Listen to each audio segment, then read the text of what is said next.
Good evening, and thank you for watching ECSO News, where facts matter. I'm Deputy Melanie Peterson. And I'm Amber Southard. We need your help locating a homicide suspect, Emmanuel Donnell Adams. Emmanuel Donnell Adams is wanted for a homicide that happened on December 15th around 4 p.m. near the 4600 block of West Jackson Street. Adams is considered armed and dangerous. If you have any information as to his whereabouts, contact Crime Stoppers at 433-STOP or 436-9620 right here at the Escambia County Sheriff's Office. And do you recognize this guy? We have this photo of him, but would love to see him in a jumpsuit in front of our camera. On December 7th, several cars were burglarized at the Pensacola Athletic Center on Highway 98. Then on December 8th, this guy cashed the victim's stolen checks at a few different Central Credit Unions in Escambia County. If you recognize him or the female passenger, call Crime Stoppers or the ECSO. Check out this video. Lieutenant DeWeese was called to Catholic High School last month to help remove this unwanted slithery guest. Thank goodness the extraction was successful. Oh my God, that's like my worst case scenario. I hate snakes. I do too. That was also a worst case pun. You're welcome. I'd have been like, come get me, Mom, right now. I'd run off I campus. would have hurt myself trying to get away from that snake. Lieutenant DeWeese really did a good job getting that thing out of there. You did an awesome job. Do you ever wonder about your sheriff's office and what day-to-day operations are like? Well, we have a class for you. The ECSO is pleased to offer an 8-week free seminar to adults who are interested in the daily operations of the sheriff's office. The 80-week Citizens Law Enforcement Academy begins on February 8th at the Administrative Building, located at 1700 West Leonard Street. Classes meet on Thursdays from 5 to 9 p.m. Complimentary meals are provided for attendees. Included is a variety of information, and our instructors are all current professionals in their field of expertise. Sign up online at escambiaso.com. The ECSO has no tolerance policy when it comes to drunk driving. That's why we've partnered with the Florida Highway Patrol in December to conduct a checkpoint on 9 Mile Road. Project Roadblock ran from December 26th through the 31st, which is one of the deadliest weeks of the year for auto fatalities. 470 vehicles were stopped to check for driver impairment, 68 tickets were written, 5 criminal citations were issued, and 1 DUI citation was given. The checkpoint was part of a nationwide campaign to prevent people from drinking and driving through the holiday season. Sheriff David Morgan is pleased to offer a Neighborhood Watch Academy to interested Escambia County residents. Our next evening seminar will be held at January 16th at 5 p.m. at 1700 West Leonard Street. A complimentary dinner is provided for attendees. Are you interested in how a Neighborhood Watch program works? Sign up online at escambiaso.com. ECSO deputies picked up over 60 Escambia County children on our annual Shop with a Cop event last month. About 5 or 6 years ago, the Community Services section of the Sheriff's Office wanted to have a Christmas community interaction, and what we did is we partnered with the school district, and we got with the elementary schools and the middle schools in the county, and we had them select 2 students from every school who could be the most beneficiary or who would benefit the most from, you know, a little extra Christmas cheer. And this year we had 66 kids, and I had to come up with $200 each. So we had some really great sponsors throughout our district and throughout the county that came along and helped us. So here we are. We're going to have a great time. 66 kids are fixing to go invade Walmart with $200 gift cards. You ready? You ready? Let's go. It's going to be chaos. It's like herding cats, for lack of a better term. You have 66 kids plus 50 deputies plus 8 or 9 civilian volunteers that's going to go to the Walmart, and they're going to just disperse throughout the Walmart. The deputies have the gift cards, so whatever they want to get, they're going to get. Now, most of these kids don't buy stuff just for themselves. Generally, they buy stuff for their moms and dads and grandparents, for siblings. So the deputies will help them in that venture. We try not to let them get $200 worth of Hot Wheels cars. So, but the money's theirs to spend. Now, we take the receipts on the way out the door, so the kids are free to have their own Christmas and do whatever it is they need to do. When I have parents that come to me after the program's over and come to us and say, I don't know what I was going to do this year for Christmas.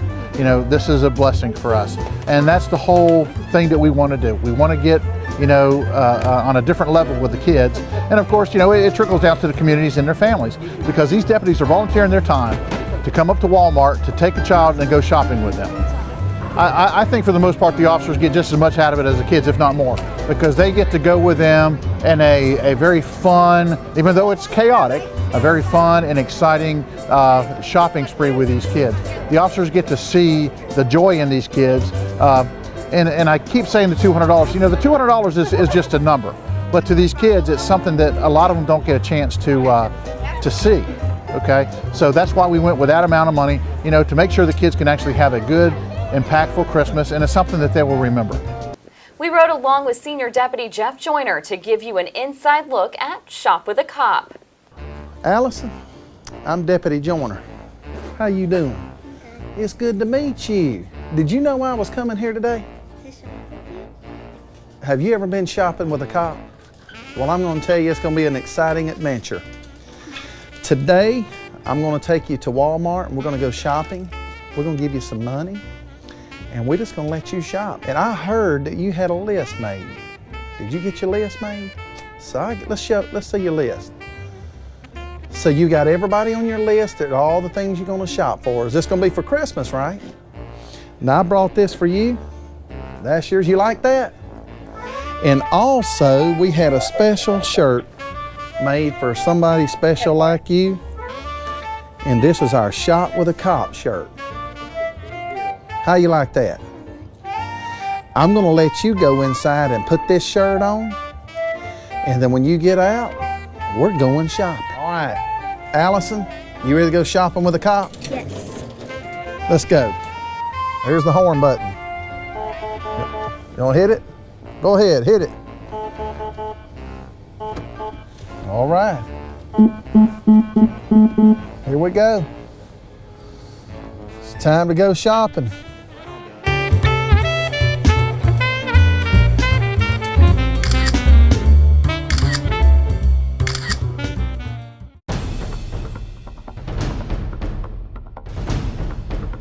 We need your help locating the people in this week's Crime Stopper segment. Our first featured fugitive is James Ard. He is 43 years old and is wanted for grand theft of a motor vehicle with a bond of $2,500.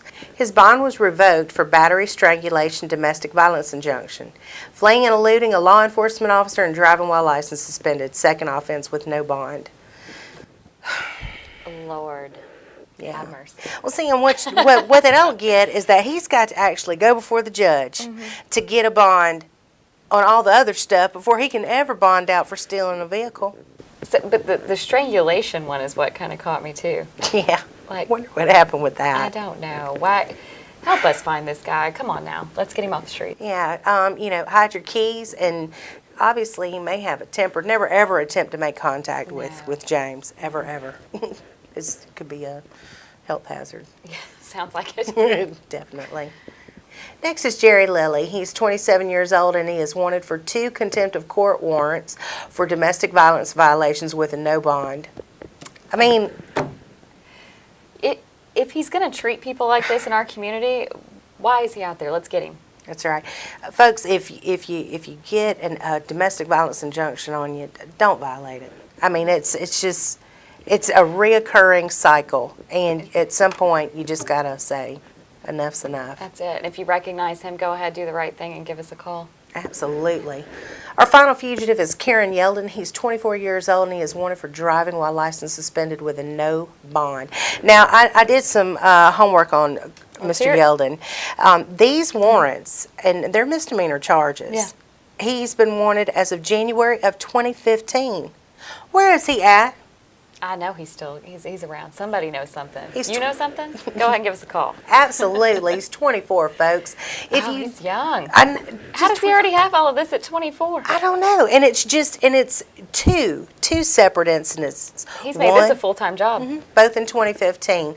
So all the more reason why we're asking for your help. If you know the whereabouts of any of these featured fugitives, contact Crime Stoppers at 433-STOP or go online to p3tips.com. All tips are 100% anonymous. If your tip leads to a fugitive's arrest, you could be eligible for a cash reward of up to $3,000. Remember, everybody, crime doesn't pay, but we do. Right here from your Escambia County Sheriff's Office, we present you with Wheel of Fugitives! It's Warrant Wednesday here at the Escambia County Sheriff's Office. Let's go ahead and spin it. All right, this week's winner is on Victorious Turner, who is wanted for criminal mischief and a civil commit purge of $2,070. That's your go to jail card, not go to jail free card, your go to jail card. Go ahead and follow that. Come on down to 1700 West Leonard Street. Let's get that warrant taken care of so you can get out there without seeing your face on our Facebook page, Twitter, YouTube, Instagram, or right here on Channel 3 News or our billboard. So go ahead and get that taken care of and tell the people how they can help as well. Well, they can call Crime Stoppers at 433-STOP. If you provide Mr. Turner's address, his location where he's at, and he's arrested based off that information, you all could be eligible to receive a reward of up to $3,000. And remember, everybody, crime doesn't pay, but we do.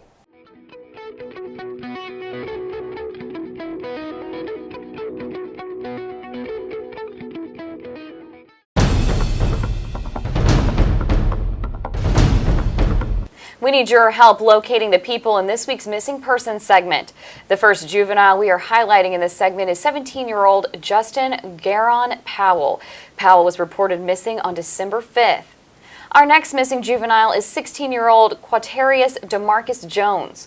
Jones has been previously featured in our missing segment and was reported missing on November 27th. Jones is a habitual runaway. And we continue to look for 16-year-old Deuna Laida McKnight. McKnight has been missing since November 27th. She is a habitual runaway. And our last missing juvenile is 16-year-old missing Jemiah Amy Jackson Huff. Huff was reported missing on December 8th. If you have any information on any of these missing people, contact the ECSO at 436-9620.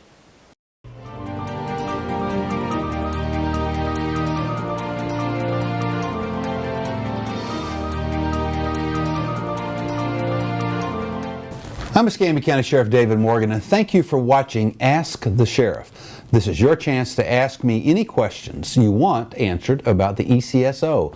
Our team hits the streets again, and here are some of the questions you asked.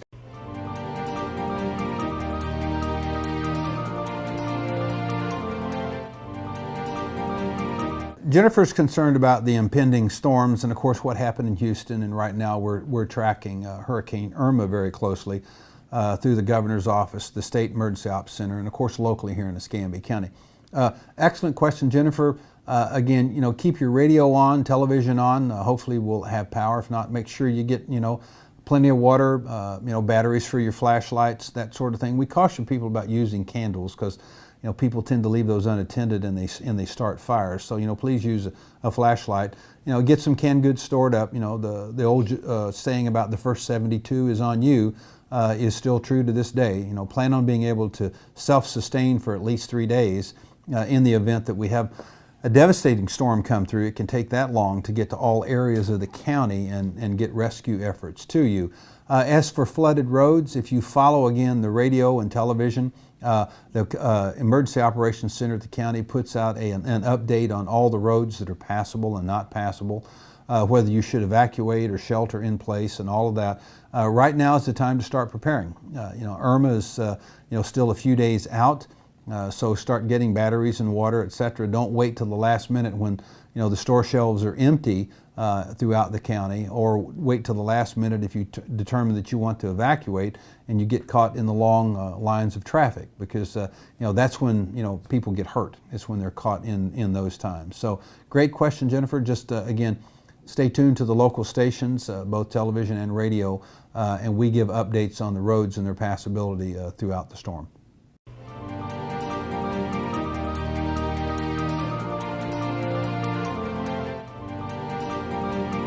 Another general question came in about prioritization of law enforcement responses or calls. What's a low priority and what's a high priority?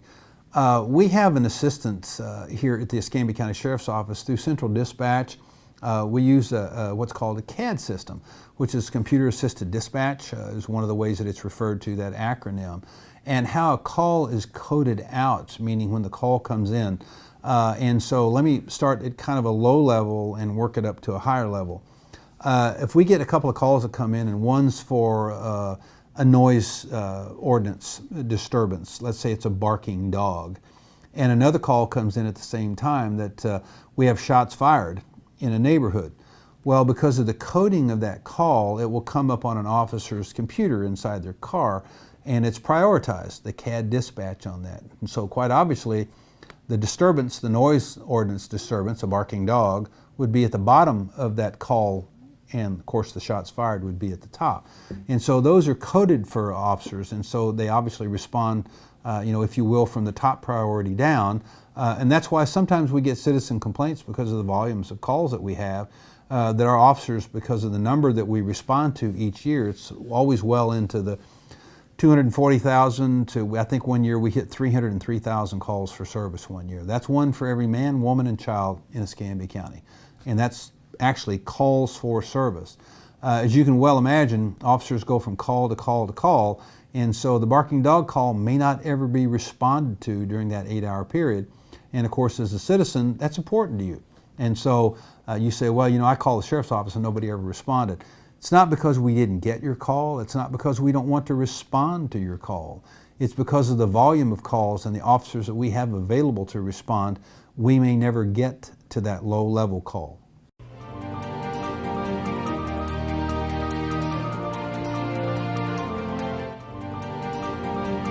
DeMarcus asked why we haven't agreed or why we're not on. DeMarcus, you said slow cops. I'm unfamiliar with that program, and why did we take off blue lights? Well, DeMarcus, neither one of those programs are controlled by this agency or, to the best of my knowledge, any other law enforcement agency. These are private businesses that ask permission to film at different law enforcement agencies, and again to show cops in action or while they're in the performance of their duties. We're very selective about who we will film with.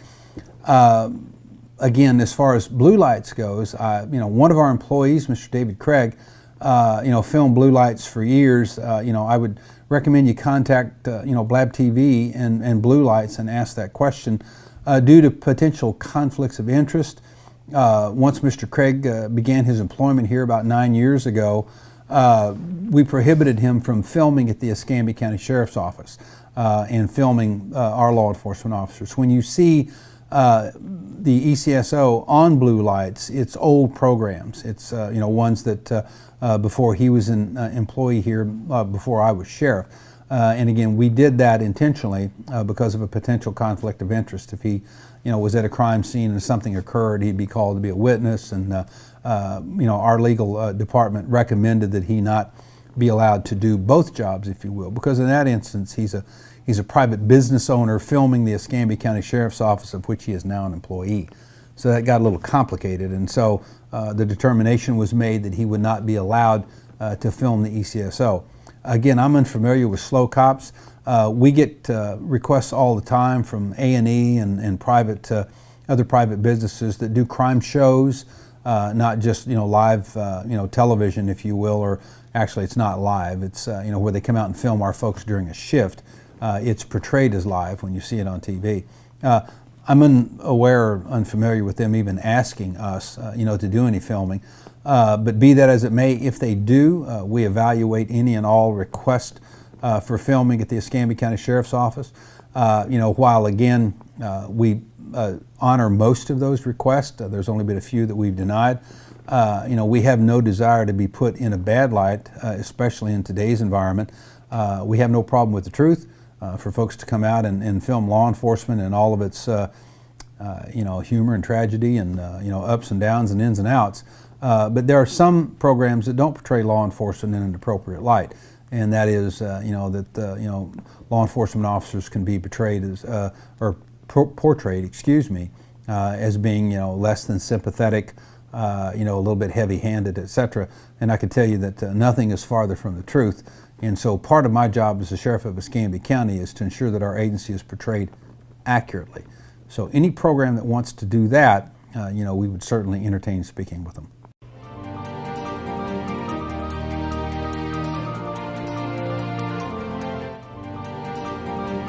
I have a question on the use of golf carts on roadways. If it is a county or state maintained road, any motorized vehicle that's used on streets or highways or byways must meet all safety requirements of a normal vehicle, meaning it has to have seat belts, it has to be licensed, it has to have turn signals, brake lights, etc., etc. when you're operating that vehicle. If you're having those vehicles operated without the appropriate licensing, etc., then of course you need to report that, and people can be cited for that. I know that's a nuisance that occurs quite a little bit. Just recently, the vehicles that are rented out at Pensacola Beach, I say recently within the last couple of years, we had some vendors go out there and they had to pass a special ordinance that allowed for those vehicles to be used. But again, they have to have the appropriate brakes, licensing, have to have turn signals and that sort of thing. So if it's a motorized vehicle operating on again, county or state maintained highways and byways, it has to meet all those basic safety requirements and have a licensed driver.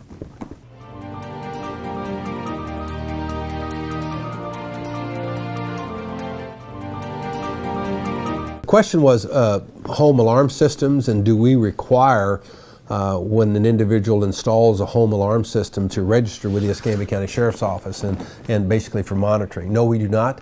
There is no legal requirement for your system to be logged, registered with the Escambia County Sheriff's Office. Some agencies that install the alarms will charge a fee, to say, well, it's monitored by law enforcement. We don't monitor those alarm systems.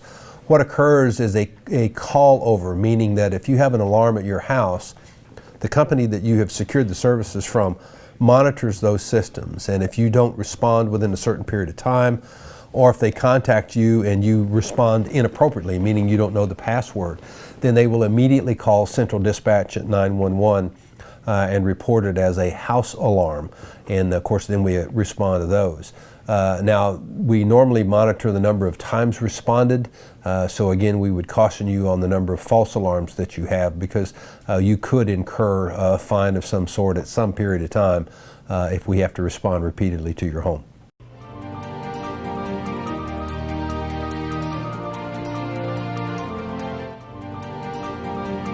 Nicole asked, how does she tell the difference between something that is real or something that is a scam? Pretty broad question, Nicole, but I'll fall back on some great old sayings. Number one, let the buyer beware, meaning that you should look at any offer with a little bit of what used to be referred to as a jaundiced eye, meaning I'm going to do a real hard focus on this thing because things are not real clear. And that's a rule that you should use, especially if it comes over a telephone or if you get these offers over your computer system.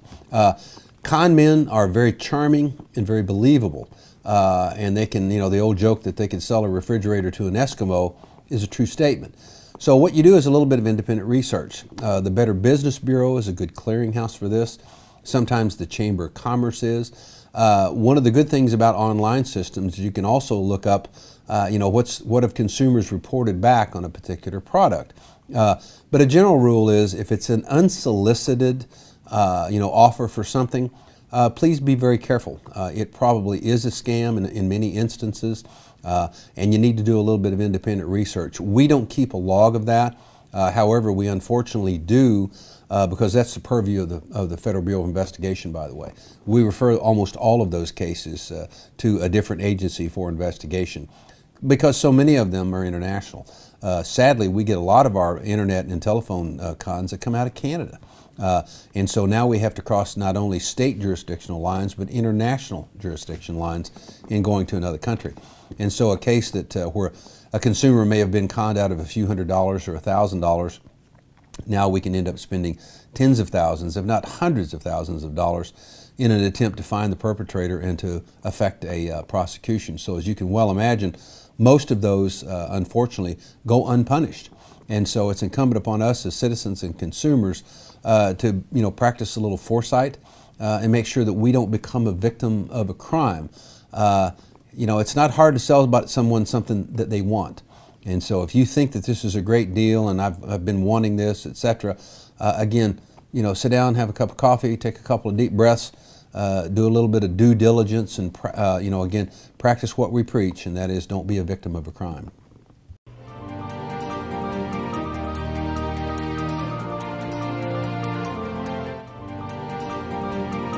Tracy asked a question, and it's kind of tied into some other citizens' requests about how the deputies utilize their agency-issued vehicle. Basically, again, if you're a sworn law enforcement officer, either in patrol or in investigations, you're assigned a vehicle, which obviously the vehicle is assigned primarily for your use for duty. We authorize the use of that vehicle and their uniforms, by the way, when they're engaged in off-duty employment. We have contracts with certain businesses around town where they can call and request, an off-duty deputy, and then they pay the deputy's salary for that time.